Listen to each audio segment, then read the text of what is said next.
인터넷 필그림 교회 담임 김홍기 목사입니다. 오늘은 이런 제목으로 말씀을 드리겠습니다. 한국의 근대사를 보면 하나님이 살아 역사하심과 민족의 살 길이 보인다. 이런 제목으로 말씀을 드리겠습니다.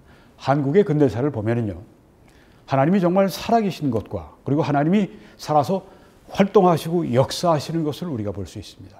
그리고 우리 민족이 살 길, 이것이 확실하게 보입니다. 오늘 이 말씀을 상고하시면서 하나님이 우리에게 이런 은혜를 주시기를 간절히 기도합니다. 먼저 욥기 12장에 있는 말씀을 읽겠습니다. 나라들을 강대하게도 하시고 다시 멸하기도 하시며 나라들을 커지게도 하시고 다시 끌려가게도 하시며 나라의 흥망성쇠가 바로 하나님께 있다고 하는 것을 확실하게 말씀하고 있습니다. 이 땅에 사람들의 수장들, 우두머리들, 대통령도 들어갈 수가 있고 지도자들, 그들의 총명을 빼앗으시고 그들을 길 없는 거친 들에서 방황하게 하시며 빛 없이 캄캄한 데를 더듬게 하시며 취한 사람같이 비틀거리게 하시느니라. 이 국가의 지도자들 얼마든지 하나님께서 어리석게 만드실 수도 있고 또 그들을 총명하게 지혜롭게 그들의 가는 길을 명료하게 가도록 보여주실 수도 있고 하나님께서 원하시는 대로, 그래서 이 왕의 마음이 보의 물과 같아서 여호와께서 원하시는 대로 인도하신다고 하는 말씀과 같이 하나님은 온 나라들 그리고 그 수장들의 왕이 되십니다. 왕 중 왕이 되시는 것입니다. 오늘 이런 내용의 말씀입니다. 자, 이 내용의 말씀이 우리 근대사에 어떻게 적용되는지를 오늘 적용해서 제가 말씀을 드리려고 합니다. 우리 근대사 가운데 제가 광복부터 제가 시작하겠습니다. 1945년 8월 15일, 지금으로부터 75년 전입니다. 100년도 안 됩니다. 여러분 여기 사진에 나온 우리 선진들 보시기 바랍니다. 광복의 기쁨 때문에 만세! 대한 독립 만세! 여기 지금 아주 다들 웃지 않는 사람이 아무도 없습니다. 네. 민족적으로, 국가적으로 정말 경축할 그 날입니다. 그 일제의 그 36년, 36년이라고 하지만 실제로는 34년 11개월 하고 1년 1주 못 미치는 그런 그러니까 51주 34년 51주 얼마나 우리가 혹사를 당했습니까? 일제에 의해서 이름까지 뺏기고 또 나중에는 이 자녀들까지 침략 전쟁에 그 군인으로나 또 이렇게 내보내는 그런 수모를 당하고 고통과 아픔을 당하는 정말 민족적으로 뼈저리게 고통스러웠던 이 일제시대를 지나서 광복을 하게 됐으니 얼마나 기쁩니까? 종살이에서 해방됐으니 너무너무 기쁘고 이제는 이 나라에 우리가 주인 됐다고 하는 얼마나 감격스러운 그런 때가 바로 이 광복의 때가 아니겠습니까? 근데 얼마 전에 지난 8.15 때죠. 문재인 남쪽 대통령이 하는 말이 이 광복은 우리 이 선조들이 쟁취한 것이다. 뭐 외부로부터 온 것이 아니고 우리가 쟁취한 것이다. 이렇게 역사를 마구잡이로 왜곡을 하는 것을 볼 수 있습니다. 뭐 거짓말하는 게 뭐 항상 뭐 그 사람들의 이 라이프 스타일이니까 그걸 위해서 하나님께서 그렇게 하라고 그 자리에 올라가도록 허용하셨겠습니까? 저는 지금 하나님의 이 분노하심이 그냥 아주 거의 끝까지 이르렀다 생각이 됩니다. 하나님의 그 분노가 차시면 그 다음엔 지체하지 않고 심판이 임하게 됩니다. 우리 국민들에 대해서도 아주 배신하는 것이죠. 뽑은 사람들은 그렇다 치고, 그 사람들에 대해서뿐 아니라 일단 뽑혔으니까 그냥 그대로 인정해주고 따라가는 그 사람들, 그리고 이젠 72주년이니까요. 우리가 건국 72주년이 되는 해니까 그동안에 모든 지나간 피땀 흘려서 일으켜 놓은 그 모든 사람들에 대해서 정말 그 침을 뱉고 조롱하는, 인간적으로도 있을 수가 없는, 아주 역사 사실 자체를 왜곡을 하는, 거짓말을 진실처럼 얘기해버리고, 그렇게 해서 사람들을 호도하고 미혹된 길을 끌고 가고, 꼭 이 거짓, 성경에 나오는 거짓 교사가 하는 똑같은 짓을, 늑대가 성경에 말씀하는 그 비유적으로 늑대가 하는 똑같은 짓을 지금 하고 있습니다. 한국교회는 여기에 대해서 필요한 저항조차 하지 않아요. 뭐 중립이니 뭐니 그런 게 어디 있습니까, 성경에. 의를 설교하라고 말씀을 했죠. 또 하나님이 우리를 이렇게 축복하신 이 자유민주주의 체제, 자유시장 경제, 이걸 우리가 옹호하고 지켜야 하지 않습니까? 그것은 하나님의 섭리에 대한 긍정입니다. 이 하나님의 섭리를 해치려고 하나님이 축복하시는 이 체제, 이걸 해치려고 하는 그 자들에 대해서 당신들은 잘못이라고 외쳐야 되는 게 교회 강단에서 해야 되는 일인데 그걸 안 하고 있지 않습니까? 교회 안에 우도 있고 좌도 있고 뭐 등등. 그보다 더 중요한 건 하나님의 말씀을 전하는 것이고, 당신의 개교회보다 더 중요한 건 전체 나라인 것입니다. 나라가 살아야 개교회도 갈 것이 아닙니까? 소위의 대의를 저버리는 그런 이 한국교회, 정말 안타깝기 짝이 없습니다. 하나님이 얼마나 안타까우시겠습니까? 성경의 파수꾼에게 책임을 물으신다고 했고 핏값을 그렇게 물으시겠다고 했는데 한국교회가 핏값을 감당을 어떻게 할 것입니까? 자, 다시 우리 이 주제로 좀 돌아가서요.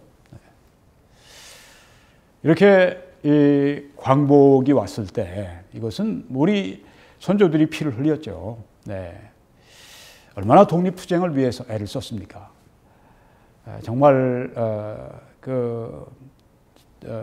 진짜 아주 힘든 그런 투쟁들을 하셨어요. 그런데 그것만 가지고는 힘으로 볼 때 광복은 불가능한 것이었습니다. 광복은 우리가 생각지도 않은 방법으로 왔습니다. 광복은 이때 잉태가 됐습니다. 여러분이 보시는 이 사진은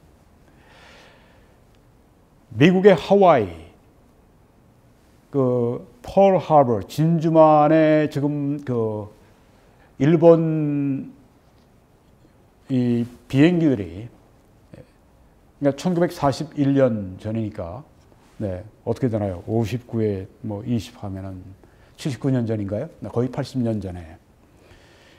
일본군이 항공모함 6척을 동원하고, 또 이 진주만 기습하는데 433대의 비행기를 썼습니다.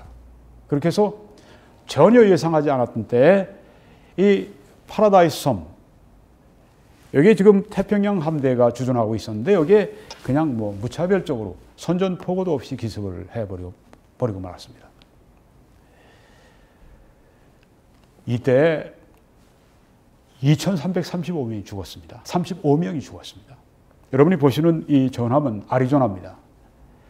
여기에 이제 갑판에 이 폭탄이 떨어지고 그것이 이제 밑으로 내려가서 거기에 있는 탄약고, 그걸 퍼뜨리는 바람에 그냥 아주 이 함선 자체가 엄청난 대폭발과 함께 지금 쓰러지는 모습을 여러분이 보시고 있습니다. 이 전함 안에 있던 1177명이 빠져나오지 못하고 저 배가 이 진주만에 그 물속으로 가라앉을 때 함께 가라앉아서 거기서 죽은 것입니다.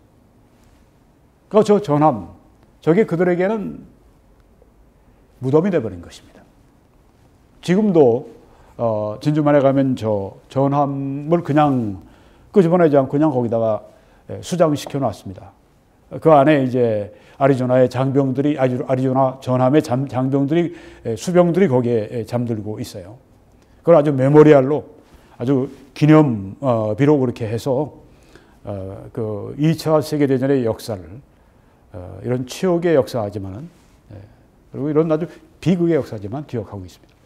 이때 1143명이 부상했으니까 한 3,500명이 사상자가 난 것입니다. 난데없는 벼락이었죠. 날벼락이었죠.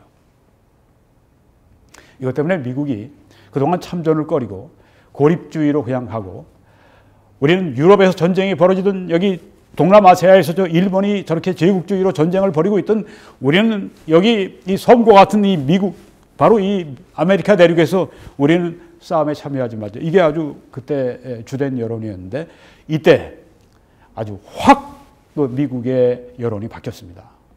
남자들이 뭐 너나 없이 막 그 자원 입대하고, 그렇게 하면서 이제 미국이 본격적으로 참전을 하게 됩니다. 그렇게 해서 이날 태평양 전쟁이 시작이 되었습니다. 미국과 그리고 일본 사이에 1941년 12월 7일부터 시작해서 1945년 9월 2일까지 이 태평양 전쟁이 약 3년 8개월 동안 진행이 됐는데, 여러분들이 지금 사진에서 보시는 것처럼 이 태평양에 지금은 아주 정말 산호초, 그리고 정말 그 열대 식물로 우거져 있는 이런 아름다운 비치가 있는 이런 그 당시에 남태평양의 섬들이, 그때 이 태평양 전쟁 때는 저렇게 그 시체들로 그냥 가득 차는 아주 생지옥을 그렇게 벌였던 것입니다. 자, 미국은 당시에 이 준비가 충분히 안 돼 있었습니다. 미국의 이 그 해군력은 16위였습니다. 아마 일본이 첫째였었을 거예요. 그래서 미국이 이제 정신 바짝 차리고 이 전쟁을 시작하니까 잠자는 사자를 깨웠죠. 그렇게 해서 미국이 급속하게 이 군사력을 증강시키고, 그렇게 해서 일본을 때려 부수기 시작합니다. 그래도 미국인들이 15만 6,283명이 태평양 전쟁에서 죽었습니다. 그리고 24만 8,316명이 부상 실종을 당했습니다. 이만 40만 명의 미국은 사상자가 난 것입니다. 피비린내 나는 전쟁이었는데 일본은 더했죠. 일본은 군인만 250만 명이 죽었고 민간인이 100만 명이 죽었습니다. 보통 여기에 2배를 더하면 이제 사상자가 나는데 한 1,000만 명 정도가 이렇게 죽고 부상당하고 실종당하고, 일본이 이처럼 아주 처절한 그런 이 심판을 받았던 것입니다. 나가사키, 히로시마에 지금 떨어진 그 원자 폭탄의 희생자를 포함해서 말입니다. 이야, 만약에 일본이 이렇게 1,000만 명 이상을 이렇게 국민이죠 다. 네. 이렇게 잃어버리지 않았더라면 한국을 놓지 않았을 것입니다. 그럼 한국이 뭐 35년, 6년 이렇게 일본에 종살이 하는 것 정도가 아니라 2배, 3배로 더 한 세기를 그렇게 종살이를 할 수 있었을지도 모르겠습니다. 일본이 계속 그런 이 군사력이나 경제력을 가지고 있었다고 할 것 같으면. 그런데 일본이 정말 어리석었죠, 지도자들이. 네, 아까 성경에 이 민족들의, 나라들의 그 수장들의 그 마음을 아주 그냥 어리석게 만들어서, 그렇게 저들이 어둠에 그냥 이게 헤매게 만드시고 하는 그 말씀이 거기 나오는데, 그때 하나님이 역사하셨다고 저는 생각합니다. 진주만을 기습한 것 때문에 일본은 심판받았습니다. 전략적으로 대실수가 바로 진주만을 그렇게 기습한 것입니다. 자, 왜 이 말씀을 이렇게 드렸는가 하면은, 이런 정도의 어마어마한 희생이 미군에서도 뭐 40만 명 사상자, 일본도 뭐 1,000만 명이 이렇게 사상자가 나고, 이런 대가를 치르고 나서야 우리가 광복이 있었다고 하는 것입니다. 광복은 그냥 온 것이 아닙니다. 우리에겐 그냥 주어졌지만 이것은 이렇게 무참하게 인명이 살상당하고 난 다음에 우리들에게 그 대가로 주어진 것입니다. 우리는 감사해야 됩니다. 미국에 감사해야 되는 것뿐 아니라 이런 미국의 희생을 통해서 우리를 살려주신 하나님께 우리가 감사해야 된다고 하는 것입니다. 아무것도 아니죠. 우리가 뭐 피를 흘리면서 우리도 투쟁을 했지만은 네.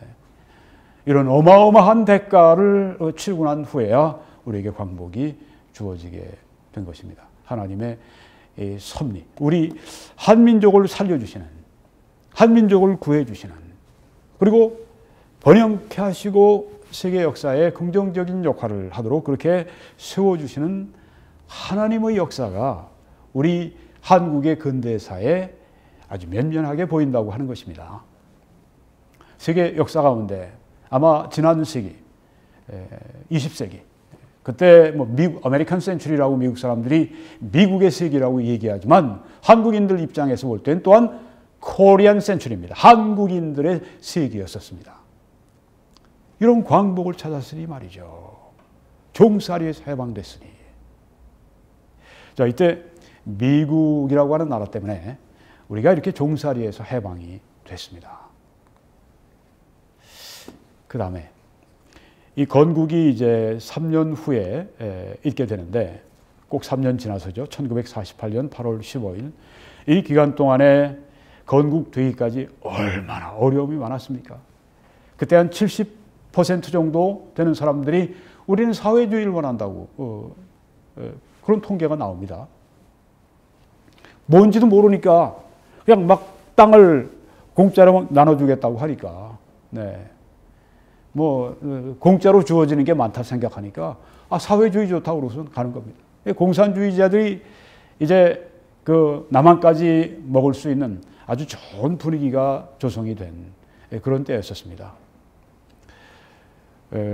지금처럼 어려운, 아마 지금이 더 어렵겠죠. 왜냐하면 그때는 그래도 우리 이런 건국의 주인공 이승만 대통령이 그때 이 정치적인 영향력이 강했고 또 이승만 박사가 대통령이 되셨기 때문입니다.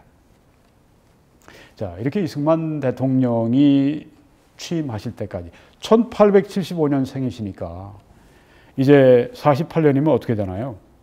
73세신가요? 네. 이승만 대통령은 거의 40년 미국에 체류하면서 학석 박사를 다 했던 분입니다. 그 당시 뛰어난 지성을 소유했고 또 미국을 그 오랜 세월을 미국에 사시면서 미국을 잘 관찰하고 알았던 그런 분입니다. 그러니까 미국이 준비시켜 놓은, 인간적으로 볼 때 하나님께서 물론 미국이라고 하는 그 넓은 세상, 세계의 아주 가장 넓은 곳에, 가장 큰 곳에 보내셔서 이분을 예비하신 것입니다. 그래서 이승만 대통령이 그때 딱 이 정권을 잡으신 다음에 우리가 공산주의의 위협으로부터 우리가 벗어날 수 있게 된 것입니다. 여러분 성경에 보게 되면 다니엘 4장 17절에 높으신 이가 하나님이 사람의 나라를 다스리신다고 말씀을 했습니다. 자기의 뜻대로 그것을 누구에게든지 주시며, 여기 이승만 대통령에게 대통령의 그런 그 지위, 그런 권한을 주신 분이 바로 하나님께서 그렇게 하셨다고 하는 것입니다. 또 지극히 천한 자를 그 위에 세우시는 줄을 사람들이 알게 하려 함이라 하였느니라. 그 당시에 우리 정말 한국이 가진 게 무엇이었습니까? 완전히 종살이였죠. 국제적으로 하나도 인정이 안 됐습니다. 손기정 선수가 마라톤을 뛰어도 그건 다 일본의 공로가 되고 정말 아주 천한, 네. 그 종살이의 노예 생활을 했던 거기에서 한 사람을 취해서 지금 이렇게 나라를 세우게 하시고 그 위에 지도자로 세우시는 이 일을 누가 하시는가? 하나님이 하신다고 하는 것입니다. 그때 이승만 대통령이 없었더라고 할 것 같으면 어떻게 됐을까요? 아마 공산화 됐을 겁니다. 박헌영이 중심으로 해서 또 김일성이 중심으로 해서 공산화가 되고 말았을 것입니다. 네, 이승만 대통령이 강력하게 우리는 호열자인 공산주의와 함께 살 수 없다. 사람은 호열자와 함께 살 수 없다. 사람은 공산주의와 함께 살 수 없다. 공산주의의 실체를 너무나 분명히 알고 있었고 또는 또 그런 지성뿐 아니라 그는 또한 신앙을 가지고 있었기 때문에 영성으로 지성으로 공산주의는 안 된다. 공산주의와는 함께하면 안 된다. 공산주의와 합작을 하게 되면 만약에 그렇게 된다고 할 것 같으면 그때는 우리 공산화된다. 이렇게 확실한 그런 이 견해를 가지고 나라를 이끌어 가지 않았습니까? 이런 지도자가 우리에게 지금 필요합니다. 영성과 지성을 갖춘 정치인이지만 영성과 지성을 갖춘 이런 지도자가 나와서 확고하게 이 길로 가자. 그때 그 사람들에게 어떻게 했는가 하면은, 여러분, 제가 여러분에게 얘기하는 바를 여러분이 찬송하시면 손을 드십시오. 근데 손을 하나만 들지 말고 두 손을 번쩍 들어서 나는 절대적으로 이승만을 따르겠다. 그렇게 말해보세요. 사람들이 모두 일어나서 그렇게 우리는 이승만을 절대적으로 따르겠다. 그러면서 이 나라가 그 아주 지옥의 구렁텅이로 떨어지기 직전에 이렇게 건져지게 된 것입니다. 여기 하나님의 섭리가 왜 없습니까? 하나님이 이 나라를 사랑하신 것이죠. 한반도 전체가 붉게 물들지 않도록 그렇게 이런 위대한 인물을 예비하시고 우리들에게 이 나라를 세울 수 있도록 그렇게 허락해 주신 것이죠. 재헌국회 때 거기에 이윤형 의원, 그분은 또 목사님이셨습니다. 나오셔서 기도해 주세요. 이렇게 이승만 대통령이 말씀하시고 재헌국회에 기도로 시작을 한 이승만 대통령은 그 이후에 가는 곳마다 교회 세우는 일, 또 이 군목들 세우고 이 교목들 세우고 이런 일을 계속 많이 하셨어요. 왜냐하면 마음들이 바라야 나라가 바를 수 있다. 그렇게 생각했고 그것은 바로 이 성경에서 나온다 믿었기 때문에 그런 것입니다. 네, 오늘 이 말씀 정말 우리에게 꼭 맞는 그런 말씀입니다. 그런데 건국을 하고 불과 2년도 채 되지 않아서 1950년 6월 25일 새벽에 북한 공산군들의 기습 공격이 시작이 됐습니다. 3일 만에 서울이 적들의 수중에 떨어지게 되고 여기 미처 건너지 못한 왼쪽에 다리, 한강 다리를 보게 되면 거기에 지금 사람들이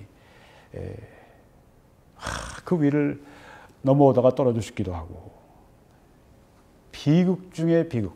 우리 한반도의 역사 가운데 최대의 비극이 벌어졌습니다. 왜요? 북한 공산주의 때문입니다. 그뿐이 아니죠. 김일성이가 남침을 하기 위해서 몇 차례나 몇 년 동안 이렇게 이 재가를 받으려고 했던 그 사람이 바로 스탈린입니다. 스탈린이 아직은 때가 안 됐어. 아직은 할 때가 아니야. 이 스탈린은 이 김일성이보다 훨씬 더 큰 나라니까 자기도 공산주의 혁명도 해봤고 무수한 사람 죽여봤고 2천만 명 죽였으니까 스탈린이. 네. 아주 이 나쁜 것에 대해서는 도 같은 사람이죠. 그러다가 이제 허락을 했는데 왜 그랬습니까? 이승만 대통령이 죽기 살기로 반대를 했지만 미국이 군대를 끄집어 나갔습니다.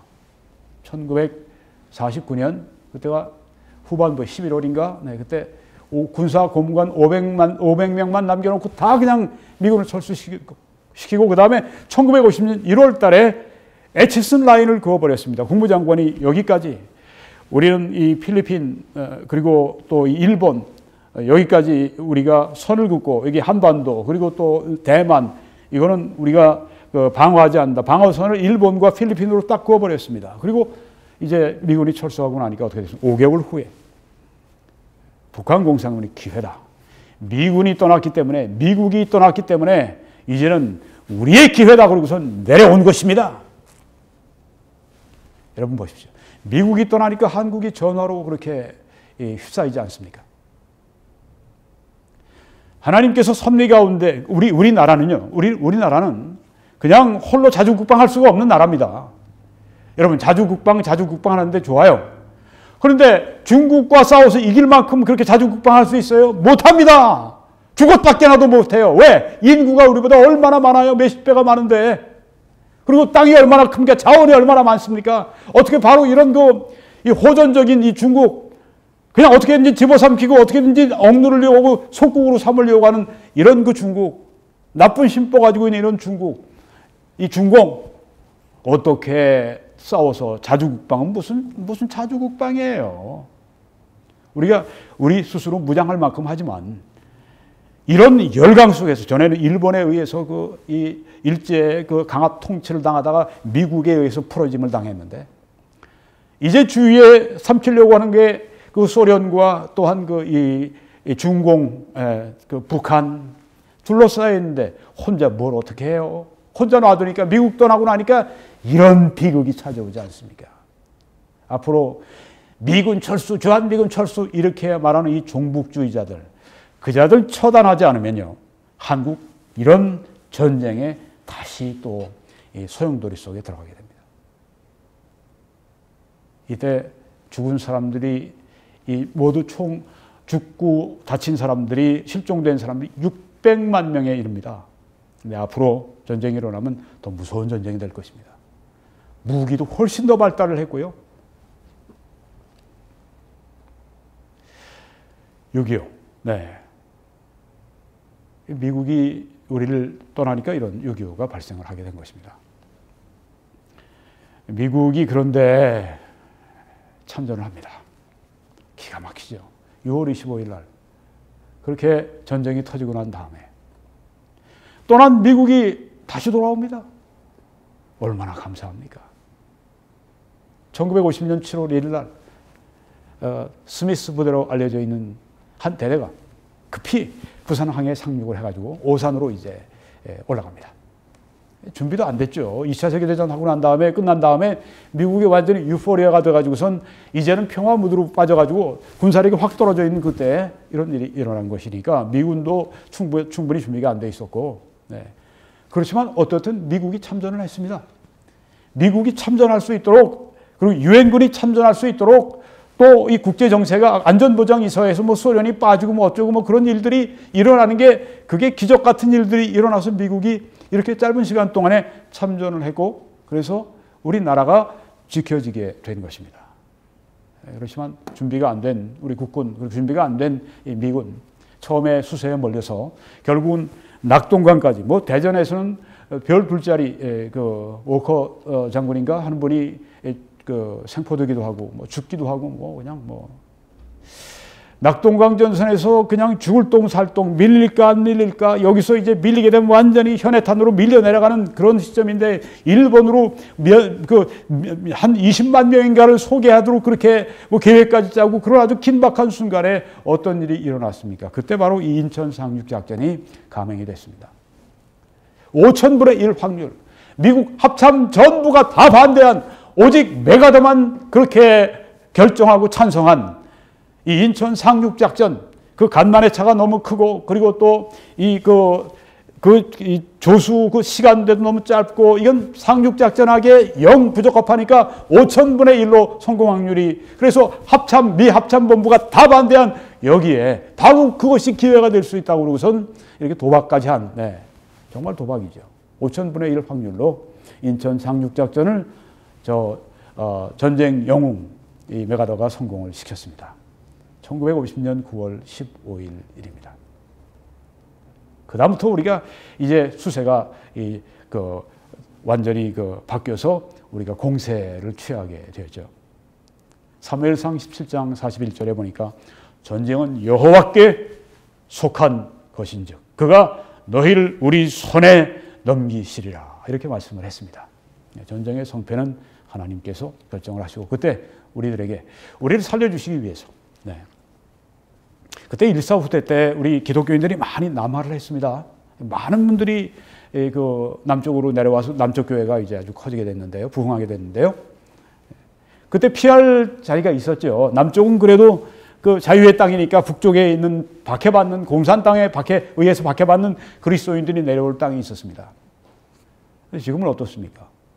남한까지 우리가 이렇게 되면요. 정말 1,000만, 2,000만 그렇게 대사륙당하는 한반도가 생긴 이래 사람들이 산 이래 이렇게 단시간 동안에 많은 피를 흘리게 되는 정말 유례없는 인류 역사상 가장 그런 비극 가운데 하나가 한반도에 발생할 수 있는 그런 여건입니다. 왜? 6.25 때는 남쪽으로 그래도 도망갈 수 있는 우리 땅이 있었지만 반은 있었지만 이제 반까지 다 넘겨주게 되면 그건 완전히 특별히 교회, 한국 교회는 그건 끝장이 나는 것이죠. 하나님께서 우리를 그렇게 쉽게 넘겨주시겠습니까? 국군 전사자가 그때 13만 8천 명, 그리고 부상 실종된 숫자가 무려 60만 9천 명. 어마어마한 희생자를 냈습니다. 왜? 공산당의 야욕, 김일성의 야욕 때문입니다. 이걸 사람들이 잊어버렸어요. 우리 땅까지 찾아와서 이렇게 우리를 위해 싸운 미군 전사자만 36,500명, 유엔군이 4,000명. 뭐 전사자들만 그렇지 또 나중에 이제 뭐 사고나 나중에 뭐 여기서 질병을 얻고 죽은 사람들이 훨씬 더 많습니다. 미국의 어떤 뭐 이 통계를 보면 5만 4천 명이 죽었다고 얘기를 합니다. 그건 이제 그렇게 통계를 낸 것입니다. 이런 비극 가운데 그래도 하나님께서 우리 남쪽을 살려주셨습니다. 이 하나님의 은혜입니다. 그리고 우리가 어떻게 됐습니까? 성경에 보니까 사도행전 17장 26절에 하나님은 그들의 연대를 정하시고 거주의 경계를 한정하셨다. 남과 북이 그 선에서 38선이 그어진 것은 하나님의 계획이었습니다. 그리고 이제 1960년 4.19 혁명 이후에 1년 동안 아주 나라가 혼란스러웠죠. 뭐 그전에도 물론 그랬지만 특별히 1년 동안. 그때 까딱하면 우리가 공산주의에 또 먹힐 뻔한 그런 시점이었습니다. 그때 5.16 군사혁명이 일어났습니다. 뭐 군사정변 이런 얘기를 하는 사람들이 있는데 그런 얘기 듣지 마시고 군사혁명이 일어났습니다. 박정희 장군이 이런 얘기를 합니다. 국가를 살리기 위해서는 민주주의를 파괴해도 된다. 맞습니까? 맞죠? 네. 그 되지도 않는 그 민주주의 할 수도 없는 역량의 그 당시에 우리 한국인들이 그렇게 혼돈된 속에 있다가 공산주의에 먹히는 것보다는 민주주의가 파괴해도 일시적으로 파괴를 당해도 국가 살리는 게 더 중요하죠. 요새 이런 얘기하면 사람들이 극우 하면서 저거 아주 뭐 시대에 뒤떨어진 수구꼴통 이런 얘기를 하는데 참 어리석기 짝이 없는 자들이죠. 국가가 살아야 민주주의도 사는 것이지. 이런 사람이 필요합니다. 이런 군인이 필요하고 이런 소신 있는 사람이 필요합니다. 내가 죽고 난 다음에 내 무덤에 침을 뱉어라! 그리고 내가 할 말을 하고 내가 할 행동을 한다. 이런 지도자가 우리에게 필요하다고 하는 것입니다. 천군 만마가 다 나를 반대하고 다 나를 비난할지라도 나는 이것이 옳은 길이면 간다! 이런 지도자가 필요하다고 하는 것입니다. 언론이 다 싸움을 벌이고 지금 미국의 트럼프 대통령이 그런 지도자 아닙니까? 언론 전부와 싸움을 합니다. 너희들이 가짜 뉴스다 하면서 지금 싸움을 하고 있지 않습니까?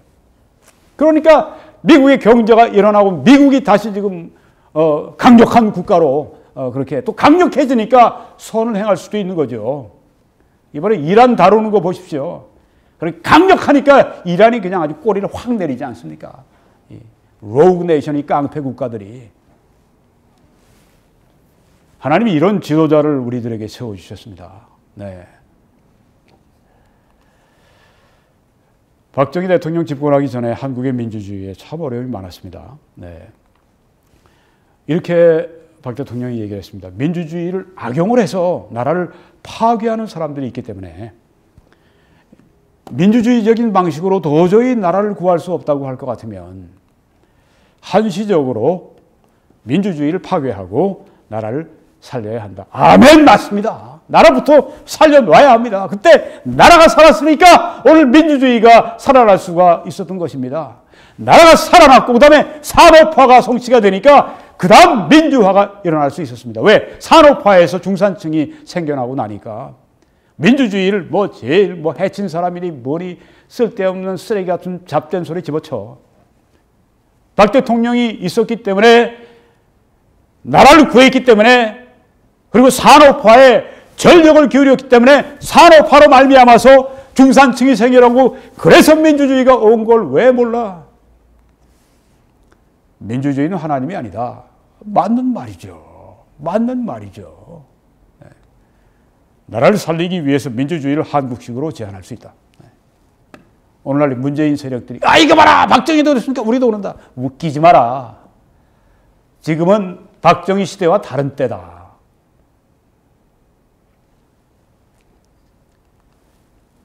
그렇지만 박정희 대통령은 민주주의를 부정한 적이 없어요. 민주주의가 가장 좋은 제도임을 인정을 했습니다. 그 당시 그가 결단 내린 것이 옳았을까요? 네, 우리 유명한 키신저 박사는 옳았다고 얘기를 합니다. 그때 산업화와 그리고 민주주의를 함께 할 수 없었다. 그때 박정희 대통령의 판단은 옳았다라고 이렇게 미국 민주주의의 본산인 미국의 국무장관을 지냈던 키신저 박사가 그런 얘기를 했습니다. 그래서 그렇게 그 한결과 반문명 세력, 공산주의의 도전을 극복할 수가 있었습니다. 1970년대 후반 들어가면서 그 전까지 우리가 북쪽에 비해서 경제가 처졌는데 막 경제가 왕성하게 일어나고 지금 50대 1로 되지 않았습니까? 누구 때문에 그렇게 됐습니까? 박 대통령의 소신 때문에 그렇게 된 것입니다. 내 무덤에 침을 뱉어! 내가 죽은 다음에 마음대로 짓밟아! 그래서 난 나라를 살려놓고 가겠다! 이런 지도자가 필요합니다. 한국교회에서 아무리 잘못하는 것을 책망함으로 말미암아 벌떼같이 달려들어가지고 주사파 이 부역자들이 달려들고 그군이 뭐니 아무리 화살을 쏘고 아무리 창으로 찌르려도 해봐라! 나는 내가 할 말을 정말 하나님의 영광을 위해, 교회를 위해, 나라를 위해 할 말은 하고 가겠다! 이런 사람들이 필요하다고 하는 것입니다. 비겁자들이 너무 많아요. 비겁자들이. 나라가 안 되는 겁니다. 한국의 비겁자들이 너무 많아. 이런 박정희 대통령, 이승만 대통령 같은 목숨 바쳐서 그렇게 일할 수 있는 분들이 필요합니다. 중화공업을 건설했죠. 여기 지금 밑에가 보이는 게 포항입니다. 포항. 노동자들 중산층으로 만들었습니다. 이게 다 부유한 도시로 잘 살게 만들어준 분이 바로 이 박정희 대통령 아니에요. 잊어버리겠다고? 박정희 대통령 잊어버리고 또 이승만 대통령 다 그냥 이 무덤에 그냥 묻어버리고 그다음 미국도 아주 무덤에 버리고 그러고 가겠다고요? 망할 놈들이지. 너희들이 망하지 않으면 어떻게 배기겠어? 나라를 망하게 할 놈들이지. 말도 안 되는 배은망덕한 심판받을. 네, 이 경제개발이 성공을 대성공, 아주 20세기 최고의 성공. 전두환, 노태우 30년 동안 대한민국이 획기적으로 발전을 했습니다. 기가 막히지 않습니까? 전에 논두렁 된 거기에 지금 고속도로를 깔아놓고 그 다음에도 확장을 시켜서 지금 세계가 부러워하는 그런 나라가 되게 만들었습니다.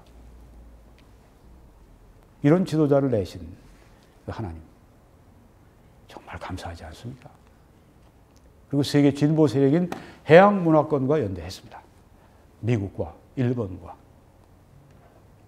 그래서 오늘날의 번영이 있게 된 것입니다.